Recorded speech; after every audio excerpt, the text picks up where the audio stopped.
Welcome to our Stronger Than JA Advocacy Edition Advocate Webinar Series for this month. Thank you all for being here. We're going to get started and sharing our stories about JA and how we can raise awareness for our program and for all the great work that our families are doing and how we can engage with each other today. Just some quick housekeeping notes before we get started. If you do have questions during the briefing, please feel free to chat them to me in our chat feature or in our Q&A feature, and I will collect them and respond to them either during the briefing or toward the end. If at the end of the briefing you would like to ask questions live, you can certainly do so by unmuting your line, but I do ask that you keep your lines muted for the quality of our recording toward the beginning of our and middle of our presentation today. So thank you so much for being here. I want to start off by sharing with you all a little bit about myself today. So my name is Julie Eller, and I am the manager of grassroots advocacy for the Arthritis Foundation.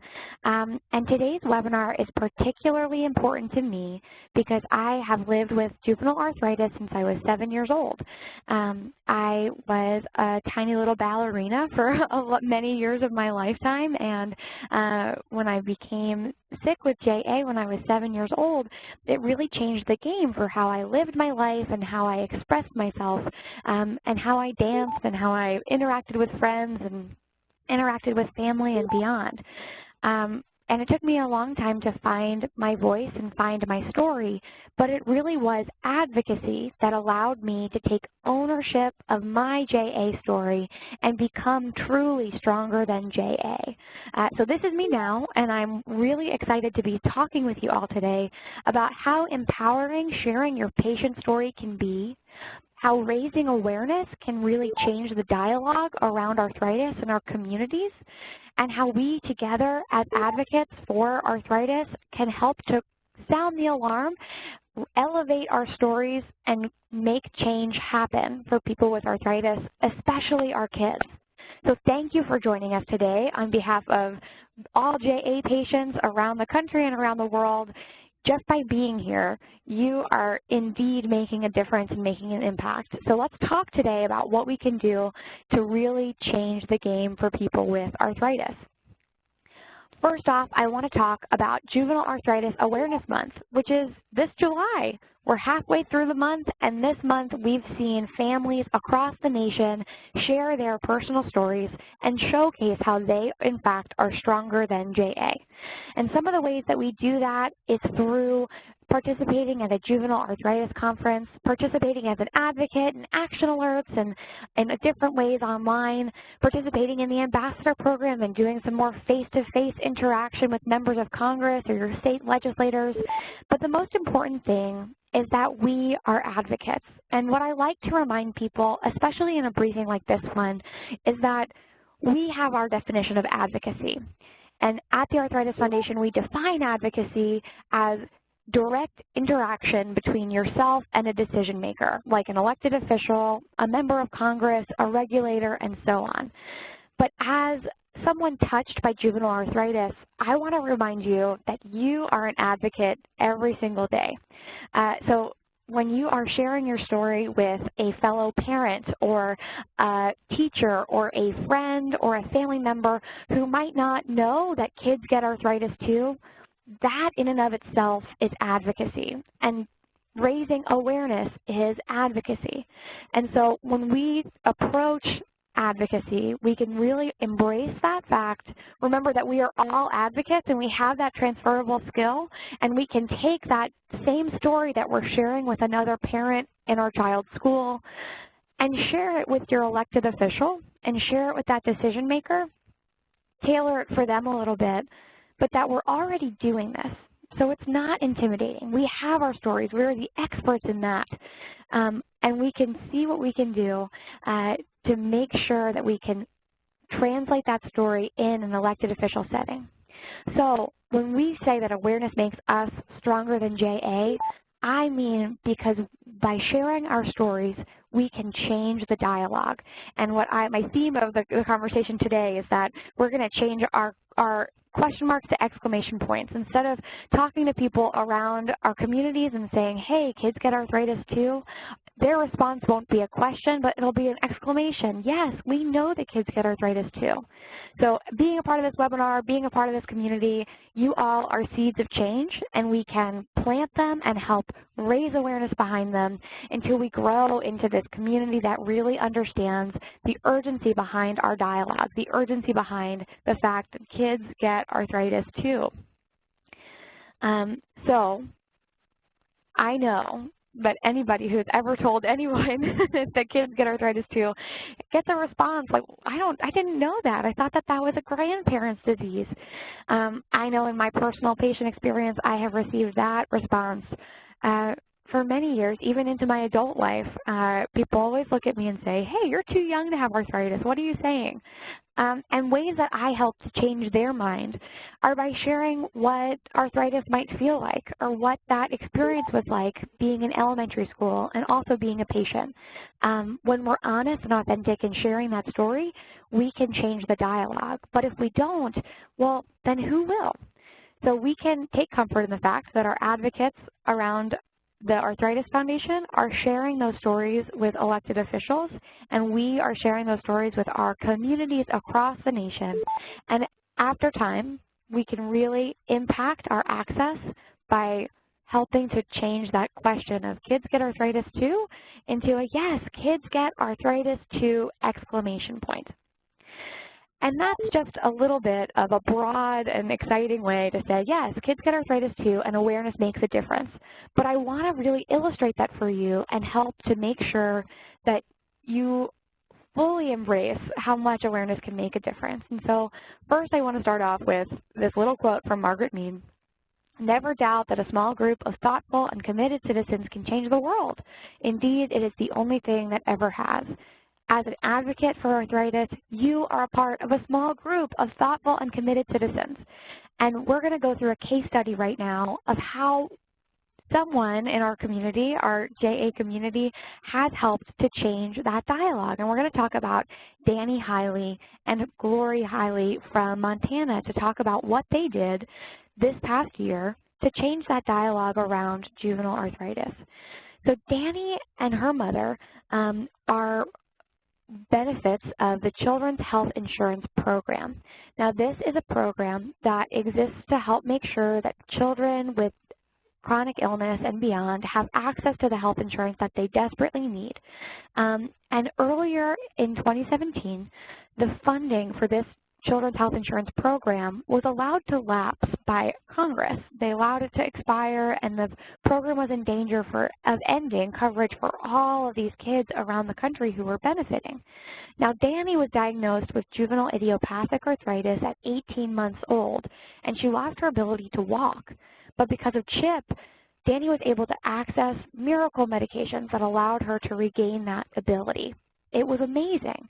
But when the funding was allowed to lapse, she was vulnerable to going back and reverting into that stage of her disease that was really dangerous, ending up in a wheelchair or not playing outside at recess.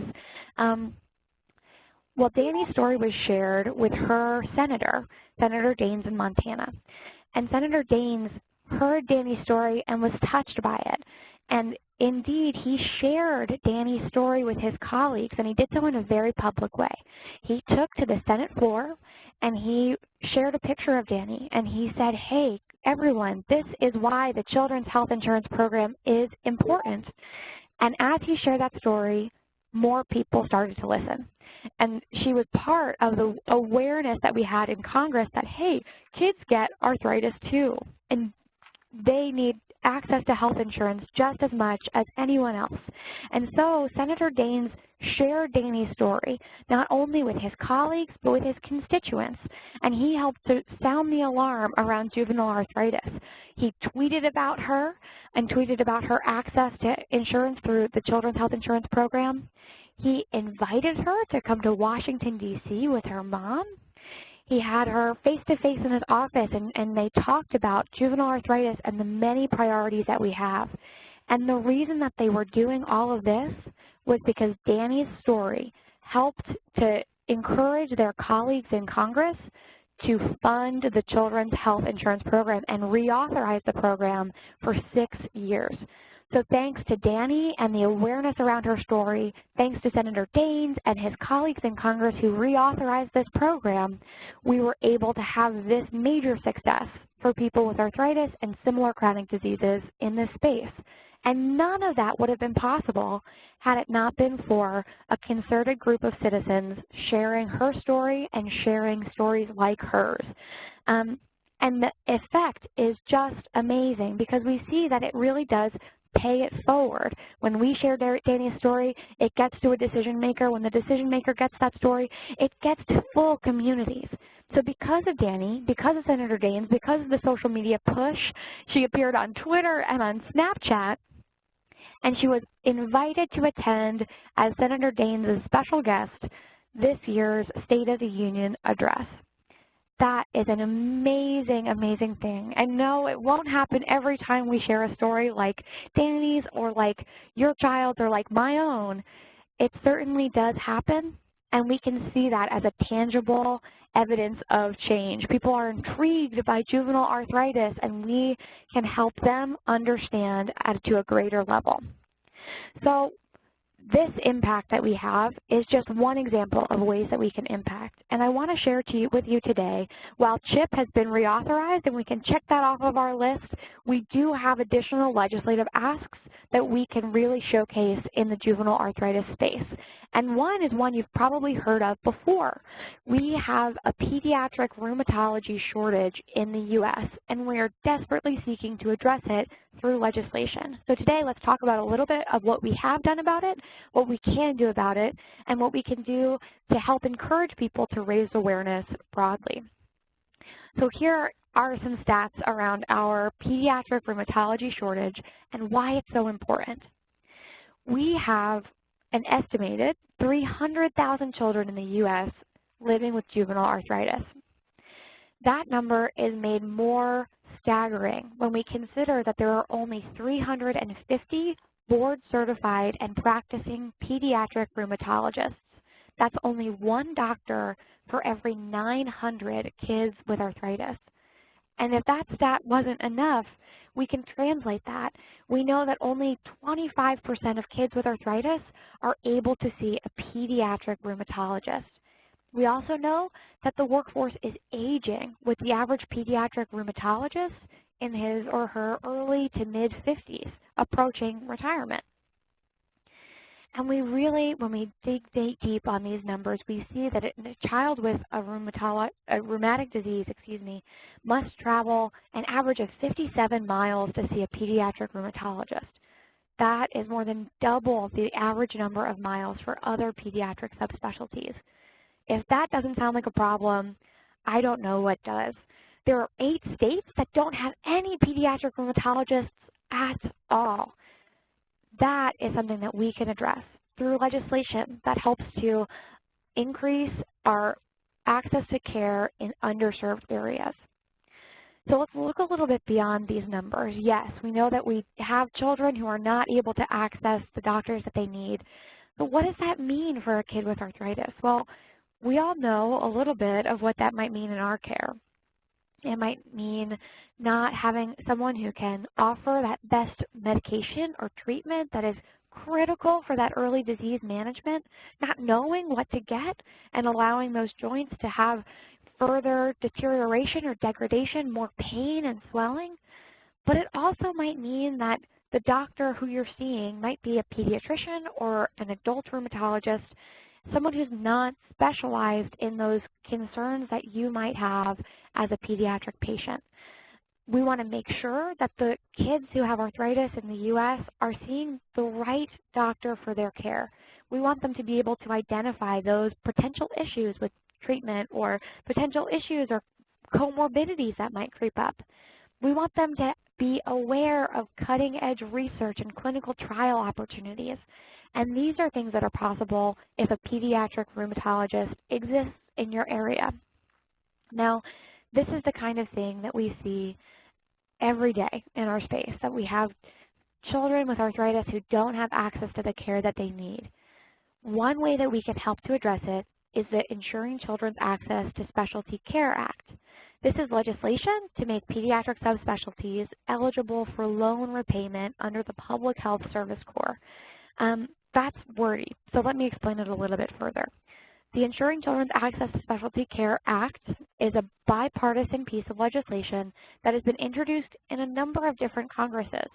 The goal of the legislation is to open up a loan repayment program that already exists today, not adding any fundraising dollar or any dollars to it, any spending dollars to it, but just opening it up so that more people can apply for it. When the bill was originally instituted into law, we didn't have pediatric rheumatologists just yet. So we want to take a current and existing law and change the language so that more students are able to apply for it. Because if we can, then we can open up a whole pool of med students who might be willing to and interested in applying for loan repayment so that they can pursue that specialty that they are excited and passionate about. Right now, to become a pediatric rheumatologist, there are lots of hurdles and fellowship years and loans that you have to take out so that you can accomplish your degree without too much student debt. And it's a really staggering figure when we think about the years and the time and the money investment, the financial investment that these students are making.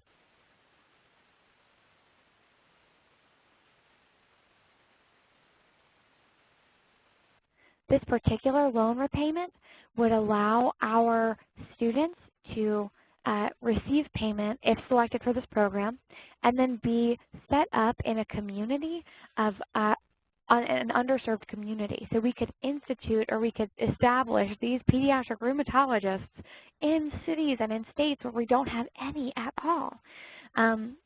And we can really help then make a difference. And so how are we helping to promote this piece of legislation?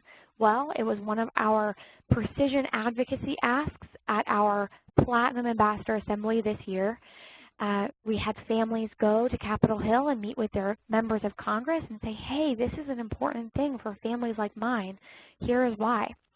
And because of that effort, we've been able to garner some sponsorships of this legislation. So currently, there are seven Senate sponsors, and 45 House sponsors of this legislation.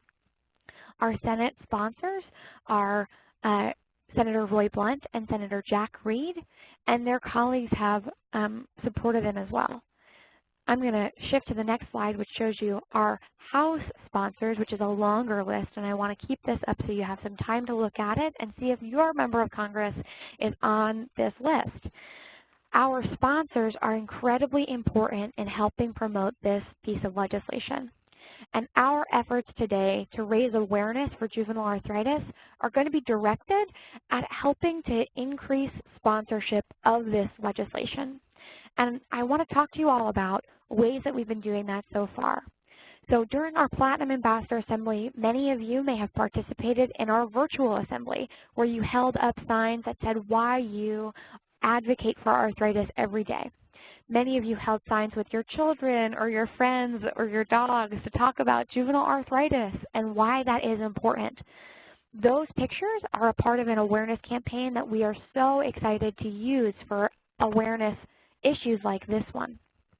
Because of that campaign, we helped to sound the alarm in Congress and in our communities and encourage people to get excited and active. And we tried to build a bridge between that campaign and one of our important Junior Ambassador Program campaigns as well. So our Junior Ambassador Program is a program that exists for teenagers between 13 and 17 years old. It's my personal favorite thing that I get to do in my job is help to run this Junior Ambassador Program and help empower young people to share their stories and be their best advocate. And if you are interested in joining that program, please feel free to just reach out to me and I'll provide you with the application materials to get you started. My information will be at the end of this presentation. But our junior ambassadors are tasked with being the voice for juvenile arthritis so that they can fight back against workforce shortages, that they can fight back against that question mark at the end of kids get arthritis too, and so that they can really help to activate their community and encourage them to sign on to important legislation like this Ensuring Children's Access to Specialty Care Act. So we do, through the Junior Ambassador Program, webinars every other month, and in those webinars we task our junior ambassadors with awareness campaigns, like a letter to their congressman or congresswoman, like a op-ed to place in the paper, like recruiting new people to join our programs. One of the most recent ones that we did was a co-sponsor competition. That's a pun. Competition. We had a competition to get people to sign our junior ambassadors' petitions to support the Access to Specialty Care Act. So what we did was we put together a guide for our junior ambassadors, and the guide talks all about our issue surrounding this workforce shortage and our solution surrounding this Ensuring Children's Access to Specialty Care Act. And what we did was we had our junior ambassadors look at their members of Congress in their state, their senators specifically, because our goal is to increase the amount of Senate sponsorships. And we looked to see if their member of Congress, their senator, was signed on as a sponsor of the legislation or if they were not. And we had two petitions to correspond. The first was if they were not currently a co-sponsor, we wanted to sign a petition to say, hey, please join us. Come and be a part of this big change that we're doing for people with arthritis. And if they were already a sponsor, our other petition was to say, hey, thank you so much for engaging with us. We really appreciate your time, and we want you to continue to be a champion of yes for people with arthritis. So encourage your colleagues to sign on. So depending on their member of Congress's sponsorship, they chose their petition. They collected signatures from their communities. They went into their high schools, to their teams, to their extracurricular activities. They went to their community centers and beyond, and they shared their stories with individuals. And every time they went up to someone, they said, hey, this is what we've been up to. This is why juvenile arthritis is important, and this is something that you can do to help. And they collected those names, they collected those signatures, and they counted them up, and they sent me their numbers. They sent me their numbers, and then they sent their actual petitions to their members of Congress to say, hey, please engage with us. Please co-sponsor this legislation. Thank you for doing so. So we put together this guide for them, and they rose to the occasion. Our junior ambassadors really shared their stories around their communities and did a great job at sounding that alarm. And our winner of our competition comes all the way from Colorado. Maya Miserlin, she collected nearly 600 signatures for her competition petitions, and she did a great job of really sharing her story every step of the way and helping to make sure that people know that juvenile arthritis exists and that there is a way for them to help. And if Maya can do it, so too can you. So thank you. Big shout out to Maya. And also look out for a blog post that she wrote about her experience collecting these signatures and putting this whole competition program into action. That'll be coming out later this month. And I hope that you share it with your friends and family and social networks on Facebook and beyond, because she really is a trailblazer and did a great job of collecting these signatures and sharing her story. We also raised awareness and taught people how to raise awareness at the JA conference in Seattle, and we're looking forward to doing it again in just a few short weeks in Washington, D.C. Now, at the JA conferences, we encouraged people of all age groups to share their stories with each other and understand the urgency behind raising awareness. So for our kids in elementary school, we had them do this arts and crafts project where they designed a superhero that looked like them, that had special advocacy superpowers, and they shared one thing that they wanted people to know about arthritis. They identified who their advocacy superhero is. They talked about what their advocacy superpower was, and they really helped to make sure and realize that advocacy was not only something that adults can do, but something that kids can do too. We also put together an escape room challenge for our teenagers to participate in, where they got to go through an escape room and decode different questions and thoughts around advocacy to learn more about how Congress works and how sharing their stories is an essential part of the program. We also, for young adults and parents, put together speed dating sessions where they shared their stories and their experiences, fundraising for a cure, sharing their story, and being advocates in their day-to-day life. And most importantly, we wanted people to know at our JA conference and our JA conference to come that there are people in our advocacy community who are actively sharing their stories and who are actively being the voice for people with arthritis. So even if you only have the energy right now to share your story with the parents in your community or the teachers at your child's school, we want you to take comfort in the fact that there are people every day, advocates, ambassadors, platinum ambassadors, who are sharing that story with decision makers like elected officials. And someday when you're ready, you can join those great folks too. But for now, if this is what you can do, then we are so thankful that you are doing it. So please keep sharing your story and remember that those skills are transferable and impactful and empowering. At the JA conference, we emphasize that we can share our JA stories through Juvenile Arthritis Awareness Month, and we want to make sure that we emphasize those for you too right now. So to wrap up, I want to talk about how we can take action this month, how we can make sure that we share our JA stories, that we share the urgency behind raising the awareness and sounding the alarm, and that we help our fellow patients understand when policies are impacting them. And I think something that we have learned so much in our experience, and me in particular, I have learned this so much, is that when you're going through this patient experience, so often you might not have the language to describe the policies that you're interfacing with. I, as a funny anecdote for myself, had no idea that when I was a young patient, when I was 9 years old, that I went through a pretty rigorous trial of step therapy and had to try and fail multiple drugs before getting the drug that I really needed to have so that I could increase my ability to and my quality of life broadly. And I didn't know that until I was putting together a step therapy presentation for an advocate webinar just like this one. And I called home and I told my mom about it, and she was like, "Oh, do you remember when you went through step therapy yourself?" And I said, "No, I don't remember that at all." And part of that is that my mom shielded me from that experience as a patient. But part of that was not being able to put that trial and failure period of my life together with the phrase step therapy. And so as we share our stories and we raise awareness that kids get arthritis too, we're also helping to build bridges between your story and others. So you know that when you go through something like step therapy or you go through something like prior authorization, that there are words to describe those things and that we can help new patients coming into this community to understand what those might look like and how we can really elevate those stories and make sure that they have the tools and resources they need to defend against them. So, to take action this month, first and foremost, I want you guys to share your stories with your communities, with your friends, your families, your social media networks. Raise awareness for juvenile arthritis. It's important and it's essential to each of us. The other things that you can do are make those posts actionable. So we have an action alert that we put together for Juvenile Arthritis Awareness Month with the theme Stronger Than JA. And that action alert gives you a number of different options and ways to share your story with decision makers.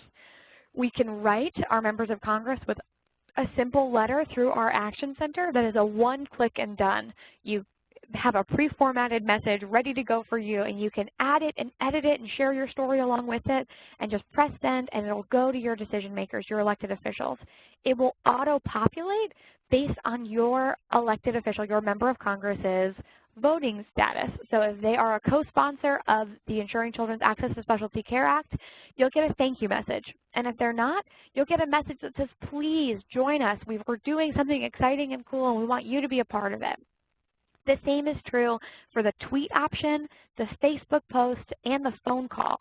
So no matter where you fall on the spectrum, if you are a phone call person or if you are a written behind the keyboard kind of person, we have an option for you to take action. And you can simply share the link to this action alert with your friends and family on social media, in person and beyond, and encourage people as you make your awareness plea, as you let people know and sound the alarm that not only is juvenile arthritis a thing, but there's also something that they can do about it. And I encourage you all to send a similar message to Congress today, and I'll share that link directly with you in our Q&A feature right now. Give me 1 second. Here it is. I'm putting it in our chat to all participants so you can see it there. The other thing that you can do, if you're interested, is to participate in our August Recess Ask. In August, we have our members of Congress return home to their home states from Washington, D.C., and meet with their members of Congress. And last month, we had a whole webinar on ways that you can engage with members of Congress in August Recess. And I encourage you to go and watch the recording and learn about ways that you can engage. But what we're asking is that if you are interested in participating in August Recess, that you let me know, because we can help you to schedule a visit with your members of Congress in their office, and you can take this issue directly to them. You can bring to them leave behind materials on the Ensuring Children's Access to Specialty Care Act, establish why it's important and exciting for them, and really help our members of Congress understand that kids get arthritis too, and end that sentence with an exclamation point rather than a question mark. And so I hope that this presentation has helped you see some of the things that we're doing to raise awareness, some of the things that we're doing to make that awareness actionable, and has encouraged and motivated you to think about how you can engage with us more broadly in this space. At this point, I'd like to open the floor for questions. If you'd like to ask your questions live, please unmute your line by hitting #6, or if you'd like to type them out, you can simply add them to the Q&A or chat feature now.